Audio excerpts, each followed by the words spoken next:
So my name's Bill Cooke, and I'm a professor of strategic management at the University of York, which I always wanted to be ever since I was a little boy.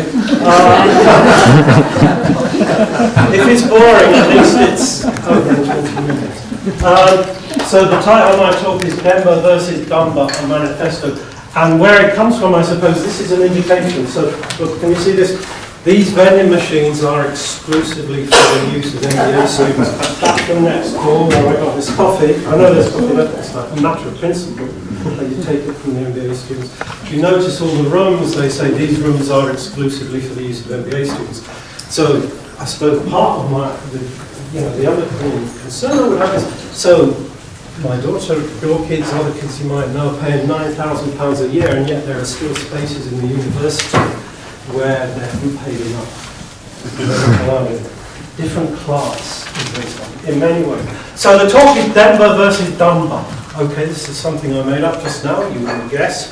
So the Dunbar is the archetypal MBA. Just stick with me, I'm throwing money on this, stick with me, because I do think it does connect to some of the things that were said this morning, but maybe it comes at them in a different way. Or maybe it's just rubbish.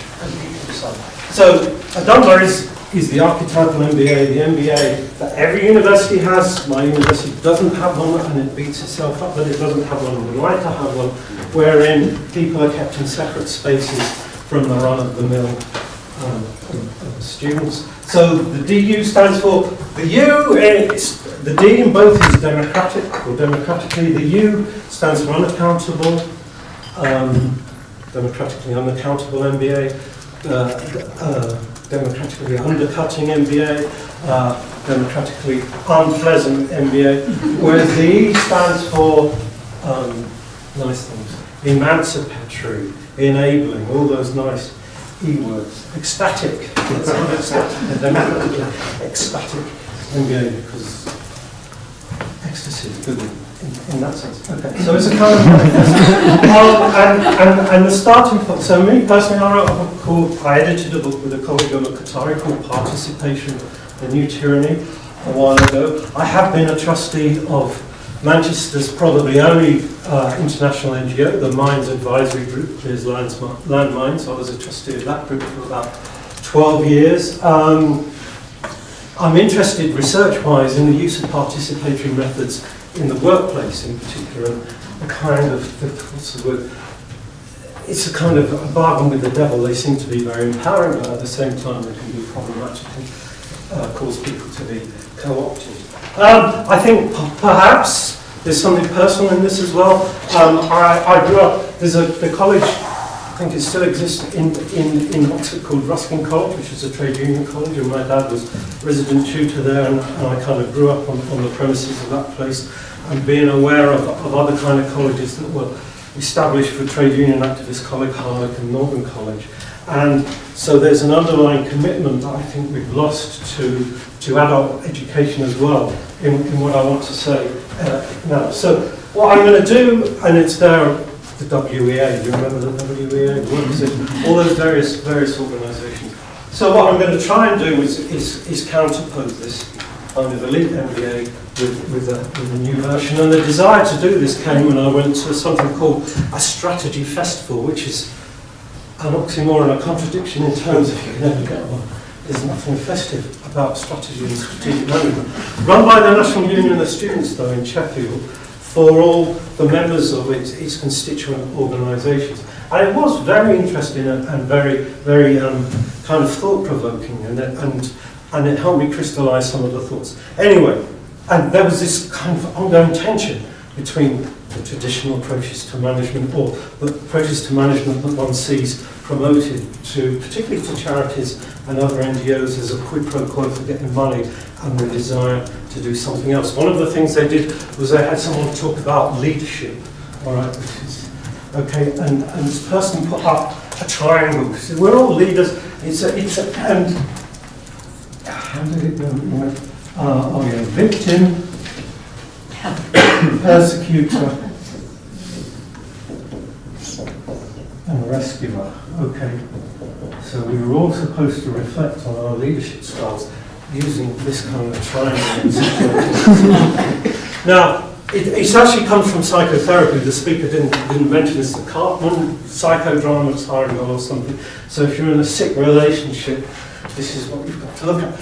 And I actually didn't say in these terms. If you want to say anyone who's a leader is probably sick in some way or has some kind of pathology, that would work for me. But I was trying to work out, okay, it wasn't really fair or adequate for the people who were in the room, and so I tried to come up with my own triangle, okay, and this is the triangle I came up with, which was about the conflicts. And I'm in it, so it's normative. It really is the back of a packet, back of an envelope. The speaker's gone now, so I can confess to that. But it helped me frame what I wanted to do today. Those debates in that room, okay, were about the tensions between, I think, three various factors. So there were tensions about management. Sorry, the dimensions were management. They were about collectivism. Am I starting right? And there was about, I was going to say campaigning, but let's just say cause, the cause. Okay. So, archetypally, what you get on MBAs is teaching about this, about how to manage and how to organise, and these are some of the tensions that people recognise in this room, or the spaces of, you know, the dynamics that force you down this route. If you want money, you have to put together a business plan, you have to send people on leadership training. Even if you're in quite a radical or progressive organisation, the push to go down this route is very clear. But at the same time, and this was evident in the place in the US, a meeting I was at and here today, people want to organise differently. Okay, they want to be able to challenge, for example, notions of hierarchy, or at least reveal the notions of hierarchy that are embedded in how they operate. Okay. And also, there's a cause. You know, they're not just, well, some people, the collectivism may be the cause, okay, but there is a cause. The bulldogs, or clearing landmines, or you know, whatever the cause is. So what I'm suggesting is the democratically enabling MBA, what people should be, like me, should be engaging in, that I'm working on, is something that addresses these three dimensions, which are kind of there, they're kind of both sustaining and pulling each other in opposite directions at the same time. It's kind of ambiguous. We can deal with ambiguity. It's the 21st century. And if the physicists can do it, we can do it. And we can deal with contradiction. So I suppose what I'm thinking about is how do we engage in learning and understanding what we're facing, while addressing all of these things rather than just sticking at the management end of things. And I think the management end of things is difficult. The MBA end of things is difficult. And a lot of people are academics in this room. The very fact that they're in this room, we know this, okay? The way in which particular management ideas have embedded within them the kind of neoliberal ideologies that you were talking about, Jonathan. So, you know, leadership is an individual thing. It is about the leader and their relationship with the followers, rather than about different forms of engaging, different alternatives of working non-hierarchically. There are some leadership theorists who will do that, who will talk about that. But this kind of individualism is at the heart of what the MBA is about. It's about making the MBA student a better person, okay, who can do whatever is needed to change the world. It's also kind of hegemonic in the sense that it's not that they don't recognise, for example, on an MBA course that there are social problems within the world, but the belief is what is there in the curriculum will solve those problems.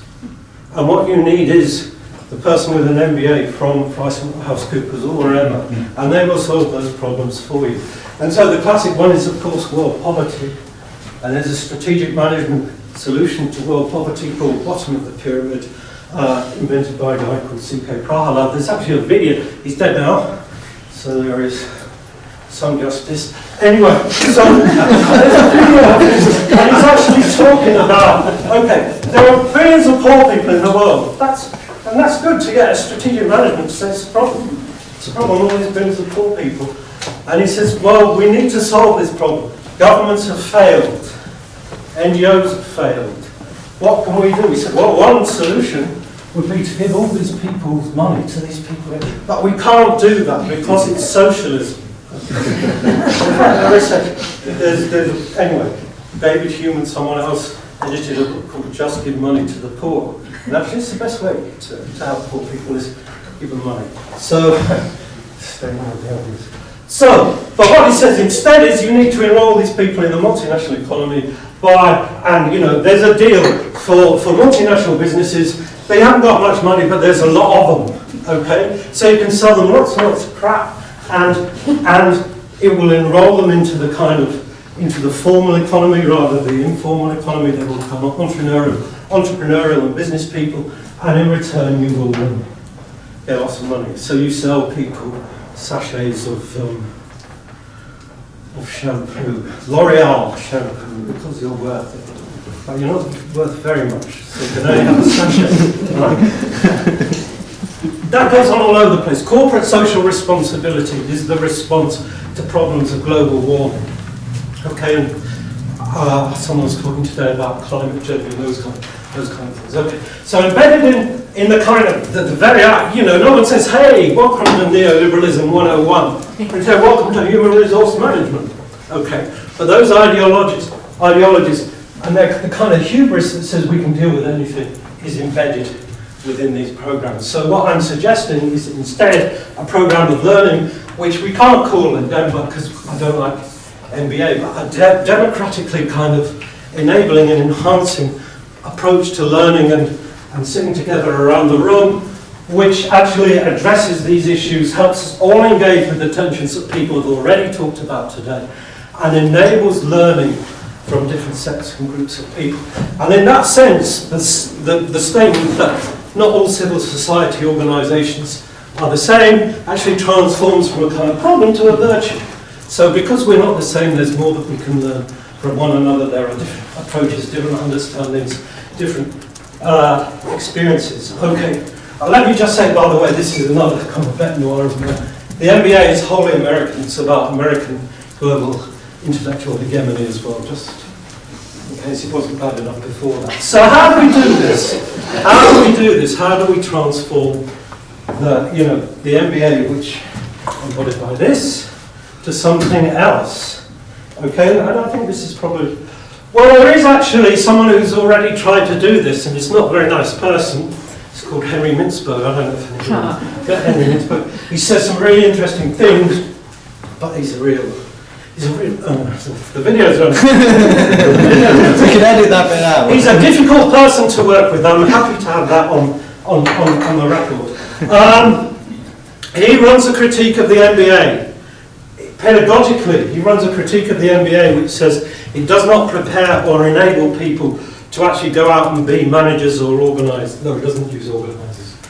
And he's, he's quite conservative with a small c, but he's still seen as dangerous. And I do respect him for one thing. So one of the things he attacks is the Harvard case study method of learning. You have a case study. I've been doing case studies, so I did it about Natura in Brazil or Starbucks, and the students find a problem to Starbucks, pretend problems. So I went to hear Henry speak in the American Academy of Management. I was sat here amongst a whole load of Americans from Harvard Business School. Well, they were talking, yeah, Henry doesn't realise how things have changed and we do things difficultly. And he stood up and he said all this stuff about models of learning. And then he said, you know what? He said, people ask how George W. Bush went to war in Iraq on the basis of a document 19 pages long. He said, that's what they taught him to do at Harvard Business School. They gave him a case study and he came up with a solution. And there really was a sharp intake of breath. But I'm still suggesting we steal from him. Okay, so he set up something called the International Masters in Practice in Management, which I was involved in running when I was in Lancaster, and I'm suggesting that we follow some of the aspects of that model of working together, but we structure it differently and we organise it differently. How am I doing for time? You've got about 6-7 minutes. Oh, Okay, so, this, and you can Google it, IMPM, okay? And how it runs is a series of week-long-ish meetings of people, managers, who like this, sit round tables. The majority of their time is spent sharing and talking about problems in quite a structured way. So there are people from different organisations who say, this is what we're facing now, and then other people say, well, this is how we had something similar, this is how, so there's some kind of coaching, some sharing of experience, that kind of thing. There are also formal inputs like you would get in lectures. You know, in normal classes there are visits to various you know, organisations wherever the course happens to be happening. There are guest speakers who come and share their work. There are things that happen in between these sessions in terms of people visiting each other in their workplaces, and people actually do academic work, scholarly work. They have to write stuff down, because writing stuff down is a way of developing and thinking about stuff that I really advocate. Okay, so in a way it works really well, and lots of businesses go and they really like it. Interestingly, some of the more enlightened businesses, KLM was one of them, particularly like it because there's a presence of people from NGOs in the room, and they actually pay the fees of people from NGOs to be in the room, to be there to tell these managers what it's really like to manage something difficult. Okay, but there are some problems with it. So there are these 5 sessions, and one's about, it's all about mindsets, right, which is kind of new agey and very individualizing as well. The collaborative mindset, the reflective mindset, the worldly. Okay, so we can forget the mindset stuff, all right? Not because it's not, well, no, it's not important. Or we can conceptualize it differently. Okay, but people learn by reflecting on their own lives, learning from the experience of others, and people like me putting stuff in the mix. Okay, so I'm suggesting we steal that form. Okay, we have 5 sets of modules. Okay, but instead of doing mindsets, we just actually go through this one about talking about issues of management in NGOs or in community organisations, about how we enable and work on the collective side of organising alternatively, how we do the stuff about the cause and campaigning, but also about the relationship and the tensions. So we can have a start off where we just talk about the bigger issues, a module for each one of these, and then finally another module where we integrate and bring stuff together, and then you write a dissertation, and then you get your qualification. And the qualification is important for reasons that I'll come to. However, you know, and we use this model of sitting around the table, action learning, okay, this participatory way of learning, the participation that I'm critical of in other places. But we have to be very careful how we do it, okay. So one of the things that we have to do Henry Mintzberg's course costs you $60,000, okay. And he would say, oh, that's cheap compared to the executive. And then there's another $20,000 you have to put aside, because it happens, it's a great course to do. Part of it's in Rio, part of it's in Shanghai, part of it's in India, part of it's in Lancaster, that's a shame. And I think in Paris is the last time I looked at somewhere like that, okay. And then you have to pay another $9,000 to finish the degree. I think for this to work properly, there has to be no money involved. It has to be not free, because people are contributing free labour, their own free labour as participants, as students or as academics. But there has to be no money involved, because we have to embody in what we do the very values and things that we're talking about, a commitment to a particular cause, me, adult education and changing the world, a commitment to collectivism, to doing things differently and in a different way, as well as not the commitment to management, but the commitment to sharing and understanding our knowledge of management. So it becomes in itself another form of social movement, to oppose to all these alumni and everybody who are kind of an anti-social movement, okay, of MBA graduates who carry on funding and maintaining their situation in the world. And that's also why it's important that it's seen as hard and rigorous, and it's you know, there's work to do, and people have to apply, and maybe some people get in and some people don't, and that involves difficult discussions about power and power relationships. But it's, not only is this good for itself, but it's a way, an alternative, an opposite way of organising against the Dunbar faction. The Denver faction versus the Dunbar faction. So this is my proposition. It will be hard for, and the thing is as well, you have to get a qualification if you do it. You have to be able to put letters after your name, which will be hard for universities because they don't want to give that stuff away anymore for free. But there may be some straws in the wind. We may be able to call the bluff of some institutions to say you need to validate this. People like me will have to be prepared to work for free. That's hard, isn't it? But to do stuff where you're not going to get paid or demand that our universities put this into our workload and don't see any money coming back. But I think it has to be done, and there are ways that we can talk about it. There are ways in which we can argue for it within the places where we work in our institutions, which might be transactional about benefits and all that kind of stuff. But that's not the reason to do it. The reason to do it is for the cause. So that's, I think, where I shall stop now. Because my slides have stopped going down. But I do think when we look at how people are educated, particularly in business and management education, but in schools and elsewhere, many of the things that have been people have been problematising and been worried about today, about forms of consumption, about how social action is taken, about the relative role of business and the state and other civil society organisations, a place and a space where we could do a lot of what we're doing today, and indeed what Daniel and everyone who's organising, Richard, are planning to do this afternoon, should carry on and be perpetuated and be more long-term, and we don't just all think that was really good, and hopefully we'll meet some of these people again, we exchange phone numbers or business cards or whatever it is. Except we don't have business cards. You know, that we can have a long-term sustained set of conversations and talk about doing things far more collaboratively and far more collectively, but in a way that is also good for us as human beings. To go back to the ecstasy bit, if it's you know, it is hard, it is difficult at the moment, so it's good to be able to meet people and share the struggle. Okay, thank you.